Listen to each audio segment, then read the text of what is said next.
गोपी कहती है मैंने किचन में सिलाई कर रही थी, कन्हैया ने बंसी बजाई, मैंने पोछा फेंक दिया, रोटी बनाते छोड़ दिया और दौड़ पड़ी मैं कन्हैया की बंसी की तरफ। बंसी की आवाज मैं तो चौका में सुनी, बंसी की आवाज मैं तो चौका में सुनी, बंसी की आवाज मैंने चौका में सुनी, बंसी की आवाज मैं तो चौका में सुनी। ओ बेलते रोटी छाड़ी आई रे नंद लाला, ओ बेलते रोटी छाड़ी आई रे नंद लाला, ओ बंसी जोर की बजाई रे नंद लाला, ओ बंसी जोर की बजाई रे नंद लाला।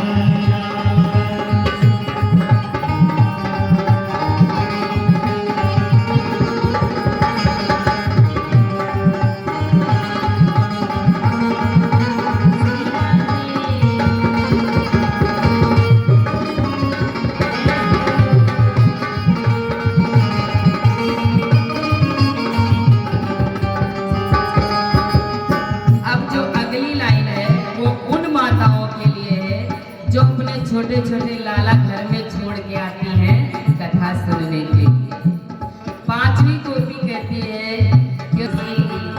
तो वो गोपी कहती है मैंने बंसी की आवाज मैं तो महलों में सुनी, बंसी की आवाज मैं तो महलों में सुनी, बंसी की आवाज मैंने महलों में सुनी, बंसी की आवाज मैं तो महलों में सुनी।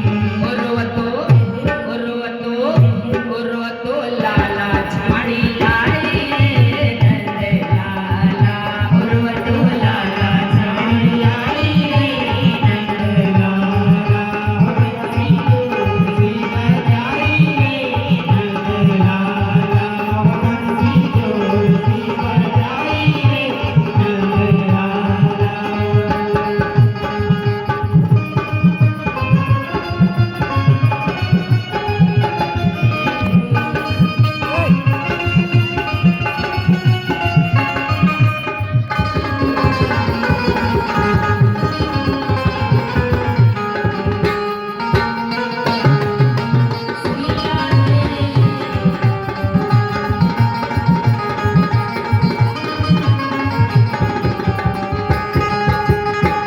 बोलिए कृष्ण कन्हैया लाल। जा रहे थे, बाल खींच रहे थे, काजल लगाने ही जा रही थी कि जैसे भगवान की बंसी को सुना कि उन काजल को ही टीका लगा लिया, बिंदी भूल गई। साड़ी बांधने जा रही थी, आधी साड़ी बांध पाई, आधी छोड़ते ही भाग गई, खुद आगे आगे साड़ी पीछे पीछे।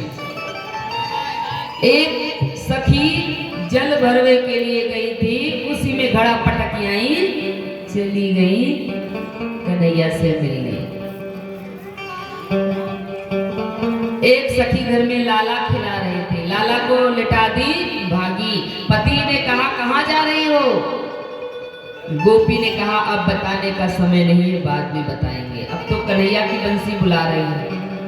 इसीलिए आज भी माताओं को पति कितना भी रोके कि ना जाओ कथा सुनने, वहां क्या है, बैठो चुपचाप, पर वो मानती नहीं आज भी, क्योंकि गोपी वाला भाव तो आज भी माताओं में बना हुआ है, भाग लेती हैं तुरंत। इसलिए कथा में माताओं की संख्या कुछ ज्यादा ही नजर आती है, चाहे वो हमारे यूपी में हो, एमपी में हो, आपके पश्चिम बंगाल में हो, हर जगह की बात है। माताएं भगवान की भक्ति में थोड़ा जल्दी यकीन करती हैं। एक बार ये सब लुटेरे बाबा बैठे हुए हैं, अच्छा जो बेचारे सत्य हैं तो हैं ही हैं, और उन सत्य को भी लुटेरों ने बदनाम कर रखा है। तो बोले चलो यहाँ से, ये बाबा सब लूटने वाले हैं। मैया ने कहा एक टके की तो बात है, कौन सा हम लुट जाएंगे, कौन सा हम बर्बाद हो जाएंगे, फिर भी पति ने हाथ पकड़ा और बोले घर चलो। अब जल्दी जल्दी जाने लगे तो पति थोड़ा आगे चलते हैं, पत्नी पीछे चलती है। तो पति आगे चलने लगा तो पत्नी दौड़ के गई और एक टका फेंक दी, बाबा हमको वैकुंठ दे दो। बाबा ने कहा तथास्तु बेटी। अब द्वारपाल खड़े हैं। जैसे ही पति वैकुंठ में प्रवेश करने लगा, द्वारपालों ने कहा सावधान, वैकुंठ तुम्हारी पत्नी ने खरीदा है, तुमने नहीं, तुम अंदर नहीं जा सकते हो। पत्नी अंदर पर प्रवेश कर गई, पति बाहर खड़ा रहा। अब वैकुंठ का भई दर्शन अहो भाग्य।